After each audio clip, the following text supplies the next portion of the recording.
What we wanted to see, and that's why we've been to Chakoti today, and we had also spoken to quite few people from who have been suffering from the cross-border firing, damage to their properties, people who have been killed, people who have been injured. We've got full report of that, which we will submit when we will go back to the parliamentary groups and the parliament as well. And what we want to say to international community at this stage, that they should look at Kashmir issue instead of going in the Middle East again and again, and Afghanistan again and again. The Kashmir issue is a more dangerous flashpoint between India and Pakistan, which can be a dangerous point for international community as well. I think UK, as long as our friends of Kashmir and people who are living in UK, they are working on hard on this. But the UK government policy is not in our favor at the moment, although it was UK who left this mess. It was UK who supported us when the United Nations resolution was passed. And what we are expecting, it is not Great Britain anymore, but still we believe, as a British Kashmiri, I believe that UK can play a very important role, not as an old colonial, but also head of the Commonwealth states and also a permanent member of the United Nations Security Council.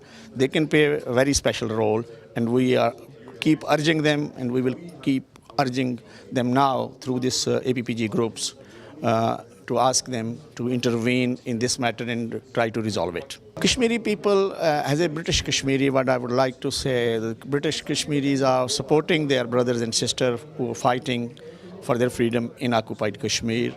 And I think their struggle is legitimate struggle for the right of self-determination, which is a birthright of every single human being in the world. So it's not terrorism, it's not extremism, it's nothing against any country. We are not fighting in Bengal, we are not fighting in Andhra Pradesh, we are not fighting in Punjab. We are fighting and campaigning for the right of self-determination of the people of state of Jammu and Kashmir, which India promised, which India took to the United Nations, which is not taken by the Kashmiri community, which is not taken by the international community, which is not taken by the Pakistan. So it's international community's obligation, and it's especially India's our own obligation to resolve this issue. What we have seen in last 30 years, human rights violation in occupied Kashmir. We are hearing every week, every day, every morning, the Kashmiris have been killed, maimed, pellet guns have been used against them, the kidnapping has taken place, youngsters have been taken to prisons, old women, the whole political leadership of Kashmiris at the moment in prisons.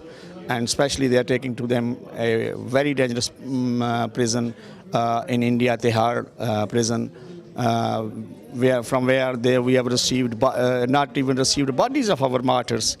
So what we are asking international community to see this international human rights violation. Recently, the United Nations Human Rights Council Commissioner has issued a report about it on 14th of June this year, which clearly says that India is violating the international human rights of the Kashmiri people, and is clearly asking India to allow the international observer to go there and visit themselves. On this side of Kashmir, Pakistani government has facilitated every single bit of this delegation to go to the control line, to visit the refugee camps, to meet every single person from all walks of life. The people who wants to believe on independent Kashmir, we met them. People who wants to be part of Pakistan, we met them as well. People from all walks of life, from different political parties and backgrounds, they provided us this facility to meet them. But on the other side, India is not providing a single opportunity to visit the British parliamentarians, European parliamentarians. They don't want to talk about Kashmir. They don't want to listen to anybody from the international community. And I think it's the international community's obligation to ask India to do something about it and put pressure on India to resolve the Kashmir issue. As a working Kashmiri on this subject from last 40 years, what I believe, that there is change, there is a new world now, social media, the things moving very fast, and the world is knowing about the Kashmir issue now. We have brought a lot of parliamentarians and other international NGOs came on this side of Kashmir and met everybody, and we are putting pressure on. And this time, like after 1957, this is the second time that we have got this report. And in British Parliament, in European Parliament, every single week we will have the questions and answers about the Kashmir issue with the parliamentarians. So what we are hoping to achieve, inshallah, the time is not far, the Kashmiri will achieve their right of self-determination to complete Pakistan.